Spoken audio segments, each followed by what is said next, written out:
So far, it's been great because I have heard some very stalwart speakers, achievers in their own field, and the people who have actually got their work and arms, together in coming out with such amazing products that makes us a world-class, manufacturing base for aerospace and defense sector.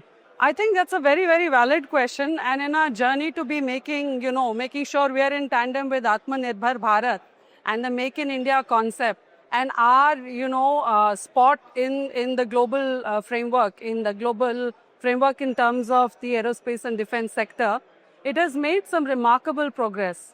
As can be seen, in which we have actually moved from being a low-cost supplier to a very, very eminent global partner. My answer to that would be yes, and it is very much in keeping in with our theme of being Atmanirbhar and making in India. So when I say that, I see the transition and I see the kind of pivot and transformation that India has been making from being a low-cost supplier to being a global partner. Some key points to illustrate there is that currently we, that is Tata's, manufactures and exports almost $1 billion worth of Apache fuselages to Boeing. And that shows how it has shifted. Similarly, we're talking about HAL and Rolls-Royce, which have moved beyond licensed productions to explore commercially produced gas turbines. And then thirdly, you can see that the GE plant in Pune manufactures and exports almost 160 plus engine parts worldwide. So this showcases a very strategic shift in which we were only mere supplier, but now we become a very strategic partner and we are providing to the globe in terms of all of these components which are manufactured in India and exported and have made a name globally in the sector.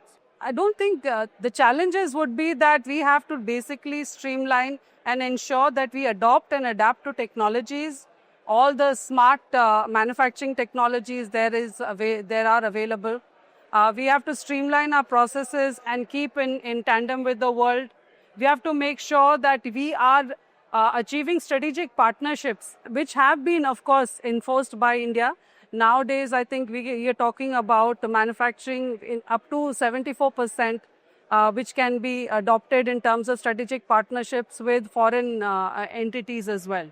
So I think the transactions in terms of futuristic technologies, adapting and evolving and ensuring that we, the manufacturing bases are well looked at and are evolving to keep up with that change is most necessary.